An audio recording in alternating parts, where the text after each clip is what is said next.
أعوذ بالله من الشيطان الرجيم. بسم الله الرحمن الرحيم. وهو الذي يرسل الرياح بشرا بين يدي رحمته حتى إذا أقلت سحابا ثقالا سقناه لبلد ميت فأنزلنا به الماء فأخرجنا به من كل الثمرات كذلك نخرج الموتى لعلكم تذكرون. والبلد الطيب يخرج نباته بإذن ربه والذي خبث لا يخرج إلا نكدا كذلك نصرف الآيات لقوم يشكرون.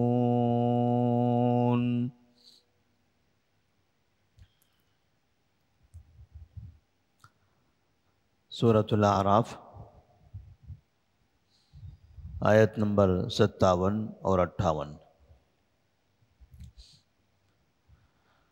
اللہ تبارک و تعالیٰ نے اس سے پہلے کی آیات میں اللہ تبارک و تعالیٰ کی تخلیق کا، آسمان، زمین، سورج، چاند اور ستارے، ان سب کی تخلیق اور ان کے نظام کا تذکرہ فرمایا کہ یہ سب اللہ تبارک و تعالیٰ نے کیا ہے۔ اللہ کے علاوہ کوئی بھی ان سب چیزوں پر قادر نہیں ہے۔ جب اتنی بڑی بڑی مخلوقات اللہ تبارک و تعالیٰ کی مخلوقات میں سے ہے اور اللہ تبارک و تعالیٰ کی پیدا کردہ ہے، تب ایسی صورت میں بھلا انسان کو کیا ہو گیا ہے کہ وہ اپنے رب کو معبود ماننے سے انکار کرنا چاہتا ہے؟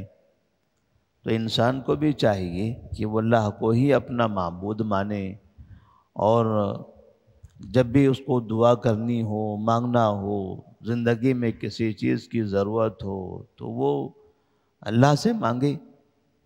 اللہ نے پیدا بھی کیا ہے اور زندگی کی ضروریات عطا کرنے والا بھی وہی ہے، وہی ان تمام چیزوں پر قادر ہے۔ اور خصوصی طور پر اس سے تاکید کر دی گئی کہ دنیا میں توحید کے بعد اب شرک کی کوئی گنجائش نہیں ہے۔ لہذا جب آدم علیہ السلام جو پہلے انسان تھے، انہوں نے توحید کو اپنایا، توحید کی نشر و اشاعت کی، تو بعد میں شرک کو نشر کرنا، شرک کو پھیلانا، کفر کا استعمال کرنا، یہ کہیں کی عقل مندی نہیں ہے۔ انسانوں کو ایسا نہیں کرنا چاہیے۔ اللہ تبارک و تعالیٰ گویا یہاں پر تنبیہ بھی کر رہا ہے کہ رب کی نافرمانی نہیں ہونی چاہیے۔ اس کے بعد اللہ نے آسمان اور زمین کے اندر جو ایک نظام چلتا ہے، آسمان سے بارش کے نازل ہونے کا اور زمین سے پودے نکلنے کا، جس میں پھل تیار ہوتے ہیں، اور پھر وہ پھل تمام انسان اور جانوروں کے لیے ایک روزی کی شکل اپناتے ہیں۔ تو اس طرح سے جتنے بھی انسان ہیں اس کائنات کے اندر، ان کی روزی کا انتظام اللہ تبارک و تعالیٰ نے اس طرح سے کیا ہوا ہے کہ بارش آسمان سے نازل کرتا ہے اور پودے زمین کے اندر سے باہر نکلتے ہیں، پھر ان پودوں کے اوپر الگ الگ قسم کے پھل تیار ہوتے ہیں، اور ان پھلوں کو استعمال کر کے انسان اپنی زندگی گزارتا ہے۔ تو اللہ نے فرمایا وَهُوَ الَّذِي يُرْسِلُ الرِّيَاحَ بُشْرًا بَيْنَ يَدَيْ رَحْمَتِهِ، وہی وہ ذات ہے جو ہواؤں کو بھیجتا ہے اپنی رحمت سے پہلے خوشخبری سناتے ہوئے، خوشخبری دیتے ہوئے۔ اس کی رحمت کا مطلب بارش، کہ بارش نازل ہونے سے پہلے اللہ تبارک و تعالی اس کائنات میں اس زمین پر ہوائیں بھیجتا ہے، تو پہلے ہوائیں چلتی ہیں اور ان ہواؤں کے آنے کے بعد انسان کو خوشی محسوس ہوتی ہے کہ ٹھنڈی ٹھنڈی ہوائیں چل رہی ہے، اس کے اندر راحت پیدا ہو جاتی ہے۔ اور اگر وہ کسی ایسی جگہ پر ہے جہاں بارش میں بھیگنے کا یا اور کوئی خطرہ ہو، تو ان ہواؤں کی چلنے کے بعد وہ اپنی تیاری کر لیتا ہے۔ وہ سمجھ جاتا ہے کہ بارش ہونے والی ہے اور اس سے پہلے ہم اپنے کسی مقام پر پہنچ جائیں، وہ حفاظتی انتظامات کر لیتا ہے۔ ایسا نہیں ہوتا کہ ایک الگ طرح کا سما تھا، الگ طرح کا موسم تھا اور سیدھے بارش ہونے لگی آسمان سے۔ سیدھے اچانک کبھی بارش نہیں ہوتی۔ بارش نازل ہونے سے پہلے کچھ ہوا چلتی ہے یا بادل کالا ہو جاتا ہے، بادلوں میں آوازیں آنے لگتی ہیں، تمام انسانوں کو خبردار کر دیا جاتا ہے، انہیں اطلاع دے دی جاتی ہے کہ دیکھو ابھی بارش ہونے والی ہے اور اپنی تیاری کر لیں۔ پھر لوگ اسی حساب سے تیاری کر لیتے ہیں، کسی کو گھر جانا ہو گھر چلے جاتے ہیں، کوئی دوسرا سامان باہر ہو اس کی تیاری کر لیتے ہیں، اور ساتھ میں جو بارش کے منتظر ہوتے ہیں تو انہیں اب خوشی محسوس ہونے لگتی ہے، وہ خوش ہونے لگتے ہیں اور بارش کا انتظار کرنے لگتے ہیں۔ پھر بارش آہستہ آہستہ شروع ہوتی ہے، ابتدا میں چند قطرے گرتے ہیں اور پھر تھوڑی دیر کے بعد دیکھتے ہی دیکھتے موسلا دار بارش کی شکل وہ اپنا لیتا ہے۔ تو اللہ فرماتے ہیں وَهُوَ الَّذِي يُرْسِلُ الرِّيَاحَ بُشْرًا بَيْنَ يَدَيْ رَحْمَتِهِ، وہی وہ ذات ہے جو اپنی رحمت سے پہلے بشارت دیتے ہوئے، خوشخبری دیتے ہوئے ہواؤں کو بھیجتا ہے۔ حَتَّى إِذَا أَقَلَّتْ سَحَابًا ثِقَالًا سُقْنَاهُ لِبَلَدٍ مَّيِّتٍ، یہاں تک کہ جب یہ ہوائیں بھاری بھرکم بادل کو اٹھاتی ہیں تو ایسی صورت میں سُقْنَاهُ لِبَلَدٍ مَّيِّتٍ، پھر ہم کسی مردہ زمین کو سیراب کر دیتے ہیں۔ ہوائیں چلتی ہیں تو یہ ہواؤں کے ذریعے بادل آسمان پر ادھر سے ادھر جانے لگتے ہیں۔ اللہ تبارک و تعالیٰ بادلوں کو دوڑاتا ہے، اس سرزمین کے اوپر لے جا کر روک دیتا ہے جہاں اسے بارش کرنی ہے، بارش نازل ہونی ہے۔ تو بادلوں کے اندر اللہ تبارک و تعالیٰ نے پانی تیار کیا۔ اب یہ بادل کی شکل میں پانی کیسے تیار ہوتا ہے، کیسے وہ آسمان پر رکا ہوا ہوتا ہے اور پھر اس کو کیسے زمین پر نازل کیا جاتا ہے، یہ سارا سسٹم اللہ تبارک و تعالیٰ کے ہاتھ میں، یہ وہی بہتر جانتا ہے۔ اس لیے کہ جب وہی پانی زمین پر گرتا ہے تو ہم دیکھتے ہیں بعض مرتبہ ایک بڑے طوفان کی شکل اپنا لیتا ہے اور جگہ جگہ راستے، ندیاں، تالاب بھرنے لگتے ہیں اور گاؤں کا گاؤں، شہر کا شہر ڈوبنے لگتا ہے۔ اتنا پانی آخر کہاں تھا آسمان پر، کون سی جگہ پر تھا، اور یہ بادلوں میں پانی کیسا رہا؟ جب یہ پانی زمین پر آتا ہے تو ہر چیز کو بہا لے جاتا ہے، کوئی بھی چیز اس کے سامنے رکتی نہیں ہے، تو بادلوں کے اندر یہ پانی کیسے رکا رہا اور کیسے وہ آسمان سے اتنا بھاری بھرکم بادل زمین پر اچانک نہیں گرا؟ اگر وہ گر جاتا تو کیا ہوتا؟ جس طرح سے بارش تھوڑی تھوڑی کر کے پورے شہر کو ڈبا کر رکھ دیتی ہے، پورے تالاب اور ندیوں کو بھر کے رکھ دیتی ہے، اگر وہ آسمان پر بادل جس میں یہ پانی تھا وہ بادل اچانک گر جاتا اور پورا کا پورا پانی وہاں ختم ہو جاتا، تب یہاں رہنے والے انسانوں کا کیا ہوتا؟ تو اللہ نے کیسے وہ نظام بنایا، بادلوں کو پھیلا دیتا ہے اور پھر قطروں قطروں کی شکل میں اوپر سے بارش نازل کرتا ہے۔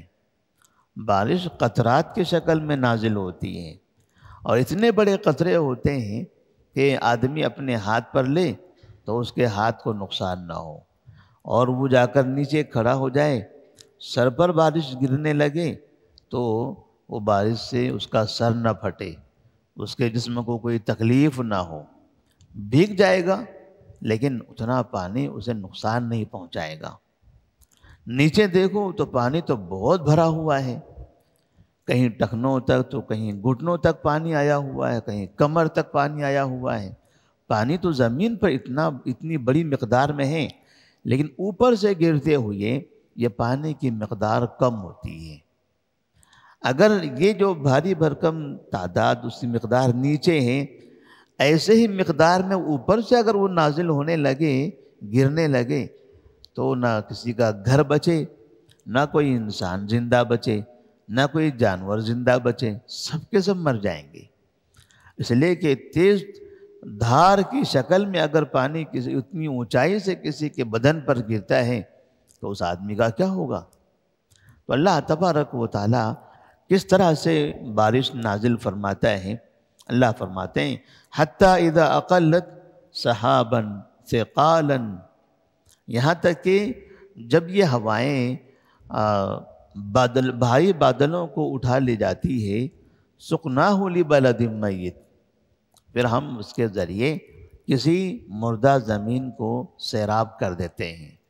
مردہ زمین کو سیراب، مردہ زمین کا مطلب ایسی زمین جو بنجر پڑی ہوئی ہو، جہاں پر فصلیں نہیں ہیں، کھیتیاں نہیں ہیں، اور لوگوں نے زمین میں دانے ڈالے ہوئے ہیں لیکن ان دانوں سے باہر پودے نہیں نکل رہے ہیں، تو اس جگہ پر اللہ تبارک و تعالی بارش برساتا ہے۔ فَأَنزَلْنَا بِهِ الْمَاءَ، تو ہم اس پر پانی نازل کرتے ہیں۔ فَأَخْرَجْنَا بِهِ مِنْ كُلِّ الثَّمَرَاتِ، اور پھر اس کے ذریعے ہر طرح کے پھل نکالتے ہیں۔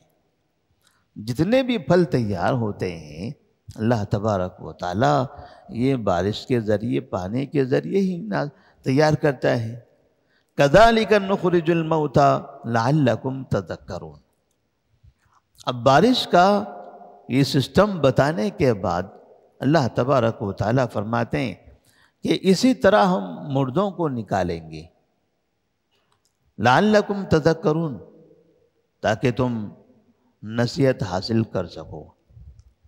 اسی طرح ہم مردوں کو نکالیں گے، جس طرح سے زمین مردہ ہو چکی ہے اور زمین میں داخل کیا ہوا دانہ وہ مردہ ہو چکا ہے۔ انسان جب کھیتیاں کرنا چاہتا ہے تو وہ مردہ دانے لیتا ہے جس میں کوئی پودا نہیں ہوتا، اور اس کو زمین کے اندر دفن کر دیتا ہے، اوپر سے اس کو مٹی سے بند کر دیتا ہے۔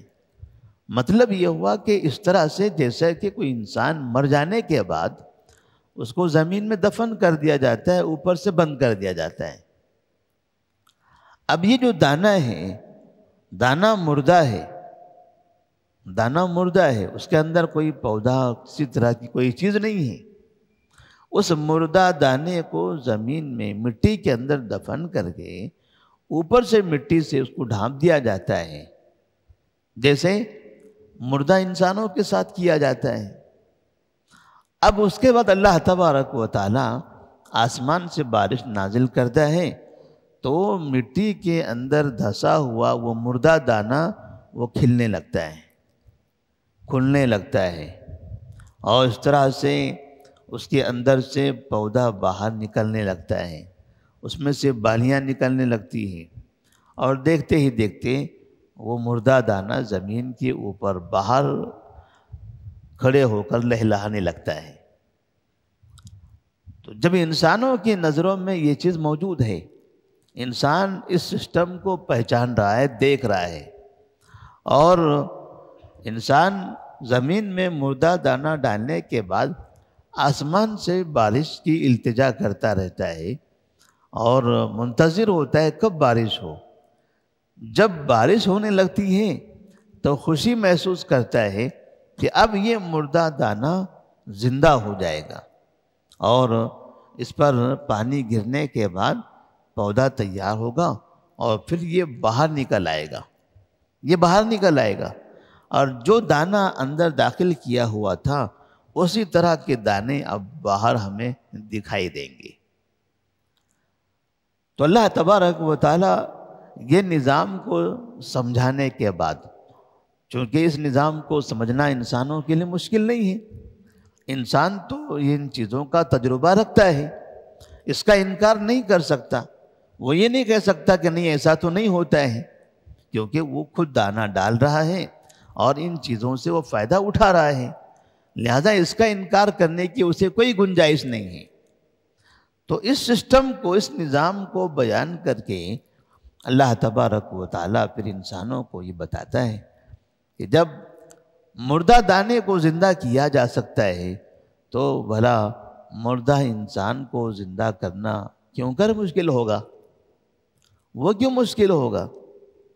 کیا آپ کو نہیں لگتا کہ زمین میں دفن کیا ہوا دانہ جب بارش گرتی ہے تب وہ زندہ ہوتا ہے، اور جب تک بارش اس کے اوپر نہ گرے، اس دانے پر جب تک بارش نہ گرے تب تک کہ وہ دانہ مردہ ہی ہوتا ہے، اور اگر بہت دن تک نہ گرے تو وہ دانہ مٹی میں مل کے خراب ہو جاتا ہے۔ اور اس میں کہتے ہیں کسان لوگ کہ اس سال بارش نہ ہونے کی وجہ سے ہمارا نقصان ہو گیا، ہمارا اتنا نقصان ہوا، ہماری کھیتیاں تباہ ہو گئی، بارش نہیں ہوئی۔ لیکن جب بارش ہو جاتی ہے تو دانہ زندہ ہو کے باہر نکلتا ہے۔ تو اللہ تبارک و تعالی مردہ انسان کو زمین میں دفن کرنے کے بعد بھلا دوبارہ اسے زندہ کیسے نہیں کر سکتا ہے؟ اس لیے صحیح مسلم کی روایت ہے، نبی کریم صلی اللہ علیہ وسلم فرماتے ہیں کہ ما بین النفختین 40 ثم ينزل اللہ من السماء ماء۔ 2 سور پھونکنے کے درمیان میں 40 دن، 40 مہینے یا 40 سال کا فاصلہ ہے۔ 2 سور پھونکنے کے درمیان میں پہلا سور پھونکا جائے گا، تمام کے تمام لوگ ختم ہو جائیں گے، اور جب دوسرا سور پھونکا جائے گا تو اس میں تمام کے تمام لوگ قبروں سے نکل کر اللہ کے دربار میں حاضر ہونے لگیں گے۔ اب کہتے ہیں کہ اس درمیان میں پہلے سور کے بعد اللہ تبارک و تعالی آسمان سے پانی نازل کرتا ہے، بارش نازل کرتا ہے۔ فَيَنْبُتُونَ كَمَا يَنْبُتُ الْبَقْلُ، تو انسان ایسے اگنے لگتے ہیں جیسا پودا اگتا ہے۔ یہ مردہ دانہ زمین میں جب اس پر بارش گرتی ہے تو یہ کیسے اگنے لگتا ہے؟ یہ تر و تازہ ہوتا ہے، اس کے اندر جان آنے لگتی ہے، اندر سے ٹہنی نکلتی ہے، اندر سے پتے نکلتے ہیں، اور وہ باہر کی طرف آ جاتے ہیں، لہلہانے لگتے ہیں۔ تو ایسے ہی مردہ انسان جو مکمل مٹی میں مل کر ختم ہو چکا ہوگا، مٹی میں مل کر ختم ہو چکا ہوگا، اس کے اوپر نہ گوشت ہے، نہ ہڈیاں سلامت ہیں، نہ جسم کا کوئی حصہ اس کا کام کر رہا ہے، سب ختم ہو گیا ہے۔ لیکن بارش نازل ہونے کے بعد پھر وہ تیار ہونے لگتا ہے۔ قَالَ وَلَيْسَ مِنَ الْإِنسَانِ شَيْءٌ لَا يَبْلَى إِلَّا عَظْمًا وَاحِدًا۔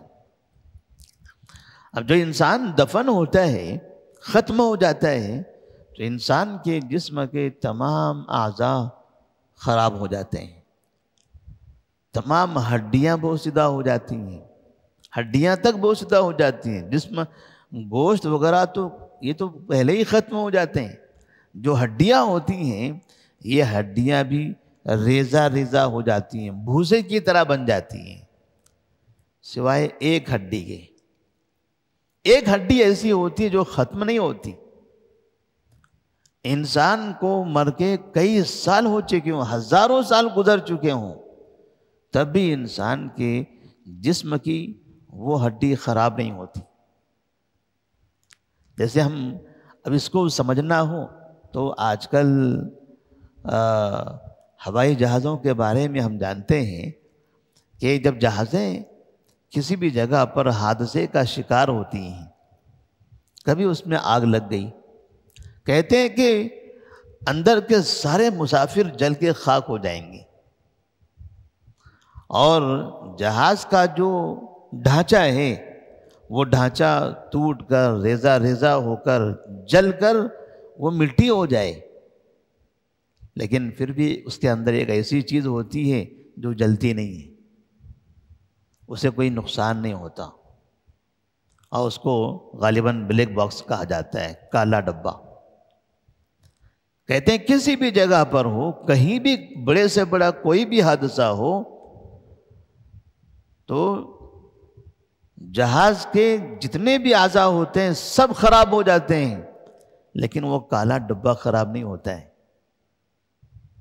اور جس جگہ پر جہاز کا ملبہ پڑا ہو تو وہاں عملہ وہ کالے ڈبے کی تلاش میں نکل پڑتے ہیں کہ ان کو تو تلاش کرنا نہیں ہے، کیونکہ یہ سب برباد ہو چکے ہیں، انسانوں کو تو زندہ بچانا ممکن ہی نہیں ہے، سب مر چکے ہیں، ایک چیز موجود ہے جو زندہ ہے اور اسی کو تلاشتے ہیں۔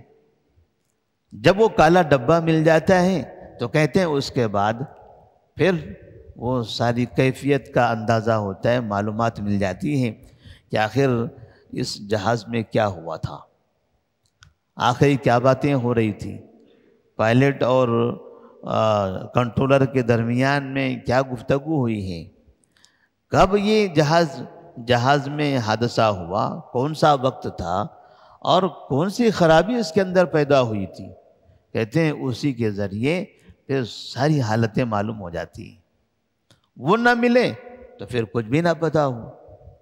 تو آخر وہ انسان نے ایک ایسی کون سی چیز بنائی ہے کہ بھلا جہاز کا سارا ملبہ ختم ہو جائے، انسان تک بھی جل کے تباہ ہو جائے اور اس کے جسم کے ٹکڑے ٹکڑے ہو جائیں، لیکن وہ کالا ڈبہ اس کا نہ ٹکڑا ہو نہ اس کو آگ لگے، اور جب اس کو تلاش کر لیا جائے چاہے مہینے کیوں نہ گزر جائیں، اس کے بعد بھی اس میں ساری معلومات ہو۔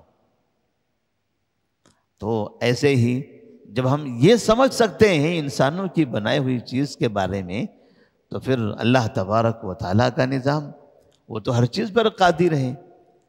تو نبی صلی اللہ علیہ وسلم فرماتے ہیں وَلَيْسَ مِنَ الْإِنسَانِ شَيْءٌ لَا يَبْلَى إِلَّا عَزْمًا وَاحِدًا، انسان کے اندر کی ساری چیزیں بوسیدہ ہو جاتی ہیں، خراب ہو جاتی ہیں، سوائے ایک ہڈی کے، وَهُوَ عَجْبُ الذَّنَبِ۔ وہ کہتے ہیں کہ ریڑھ کی ہڈی کی دم، ریڑھ کی ہڈی کی دم یعنی ریڑھ کی ہڈی کا ایک کنارے میں ہڈی کا تھوڑا سا حصہ ایسا ہے، کہتے ہیں کہ وہ بوسیدہ نہیں ہوتا، وہ سڑتا نہیں ہے، وہ ریزہ ریزہ نہیں ہوتا ہے، کسی بھی جگہ رہے، چاہے وہ سینکڑوں سال پانی کے اندر پڑا رہے، ہزاروں سال زمین میں پڑا رہے، کسی بھی جگہ رہے، کہتے ہیں اتنا حصہ وہ صحیح سالم ہمیشہ رہتا ہے۔ اور وَمِنْهُ يَرْكَبُ الْخَلْقُ يَوْمَ الْقِيَامَةِ، قیامت کے دن اللہ تبارک و تعالیٰ اسی ہڈی سے انسان کو تیار کرے گا۔ وہ ہڈی جہاں کہیں پر ہوگی، جب اس کے اوپر بارش گرے گی تو اس ریڑھ کی جو ہڈی ہے اس ہڈی سے اس کا اصل جو جسم جیسے تھا ویسے تیار ہو جائے گا، اس کے جسم پر جس طرح سے گوشت تھا وہ گوشت آ جائے گا، سر سے لے کر پیر تک وہ دنیا کا انسان اب دوبارہ تیار کھڑا رہے گا اور رب کے دربار میں حاضر ہوگا۔ تو اللہ تبارک و تعالیٰ اب یہاں مردہ دانے پر بارش نازل کر کے اسے زندہ کرنا یہ مثال دے رہا ہے، یہ بتانے کے لیے کہ اسی طرح سے انسان کے مردہ ہونے کے بعد اسے دوبارہ زندہ کیا جائے گا، آپ اس کا انکار نہیں کر سکتے۔ اور نبی کریم صلی اللہ علیہ وسلم کے زمانے میں کفار مکہ کہتے تھے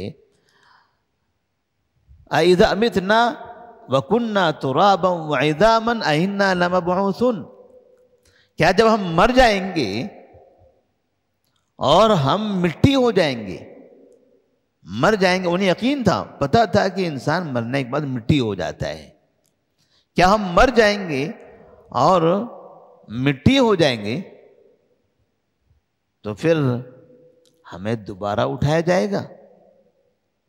اَإِذَا مِتْنَا وَكُنَّا تُرَابًا وَعِظَامًا أَإِنَّا لَمَبْعُوثُونَ، مٹی ہو جائیں، ہڈیاں ہو جائیں اور جسم کے ٹکڑے ٹکڑے ہو جائیں تو أَإِنَّا لَمَبْعُوثُونَ، کیا پھر ہم دوبارہ ہمیں اٹھایا جانے والا ہے؟ یہ کیسے ہو سکتا ہے؟ انہیں یقین تھا کہ انسان پیدا ہوتا ہے، کیونکہ وہ اپنی آنکھوں سے دیکھتے تھے، انہیں یقین تھا کہ انسان کی زندگی گزرتی ہے، وہ بھی خود انسان تھے، وہ خود بھی اپنے آپ کو دیکھتے تھے، انہیں یہ بھی یقین تھا کہ انسان مرتا بھی ہے، کیونکہ انہوں نے تو کئی انسانوں کو دفن کیا ہوا تھا، لیکن انہیں یہ یقین نہیں تھا کہ مرنے کے بعد انسان دوبارہ زندہ کیا جاتا ہے۔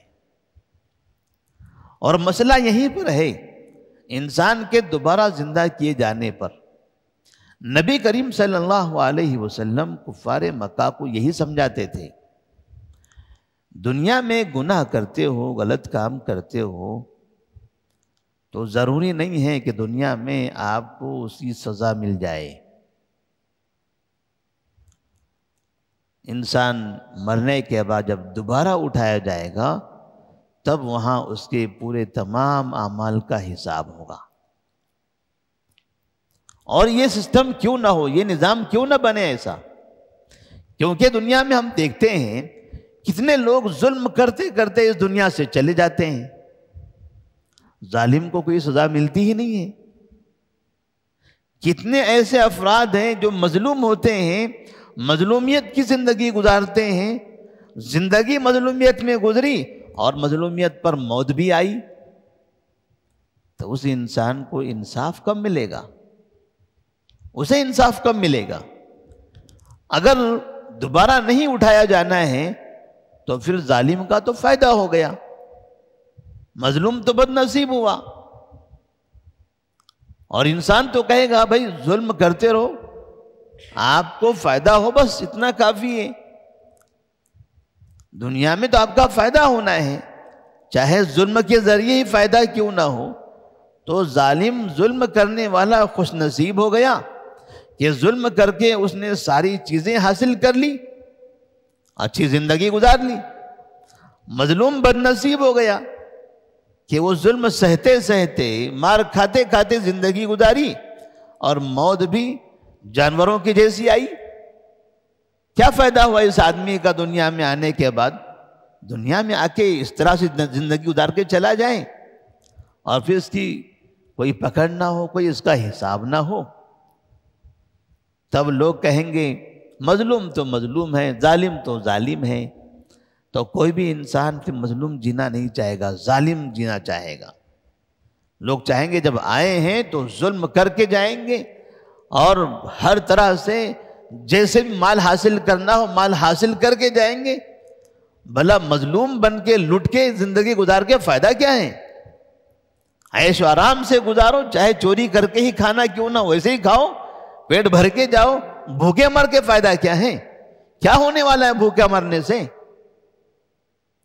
لیکن جب اسے پتہ ہو کہ ظلم کر کے اس دنیا سے جاؤ گے تو بعد میں اس ظلم کا حساب دینا پڑے گا، تب ظالم ظلم کرنے سے ڈرے گا۔ مظلوم کو پتہ ہو کہ میں مظلوم اگر مر بھی گیا تو اس مظلومیت کی زندگی کے بعد ایک راحت والی زندگی مجھے حاصل ہونے والی ہے، تو مظلوم کہے گا ٹھیک ہے، اس دنیا میں تو میں پریشان رہا، لیکن اگلی دنیا میں دوبارہ جب میں زندہ کیا جاؤں گا تو وہاں مجھے پریشانی نہیں ہوگی، تو اس کا مجھے وہاں بہترین بدلہ ملنے والا ہے۔ تو ایک انسان مظلوم کو دیکھ کر بھی خوش ہوگا کہ ٹھیک ہے، تسلی ہوگی، اس کو اطمینان تو ہوگا کہ چلو اس زندگی کے بعد پھر بعد میں ایک اچھی زندگی ملنے والی ہے. تو عدل ہوا، انصاف تو ہوا. تو آدمی ڈرتا وہیں سے ہے جہاں اس کو حساب دینا ہے. اور مشرکین مکہ انسان کے مرنے کے بعد دوبارہ اٹھائے جانے کا ہی انکار کرتے تھے. جب دوبارہ زندہ کیا جائے گا ہی نہیں تب حساب کا مسئلہ ہی نہیں رہا. اور جب حساب کا مسئلہ ہی نہیں رہا تب وہ کہتے تھے یہی دنیا سب کچھ ہے، اس دنیا کے بعد اب کوئی دنیا نہیں ہے، جو کرنا ہے، جیسے کرنا ہے، جیسی زندگی گزارنے ہے یہیں پر گزار لو. آج بھی کافروں کا یہ عقیدہ ہے. کافر کہتے ہیں دنیا ہی اصل ہے، اور مسلمان کہتا ہے آخرت اصل ہے. وَلَلْآخِرَةُ خَيْرٌ وَأَبْقَىٰ، آخرت بہتر ہے اور وہی باقی رہنے والی زندگی ہے. تو انسان کو جب آخرت کی فکر ہوگی تو انسان نیک بننے کی کوشش کرے گا، اپنے آپ کو برائیوں سے بچا کر رکھے گا. تو اللہ تبارک و تعالی یہ آسمان سے بارش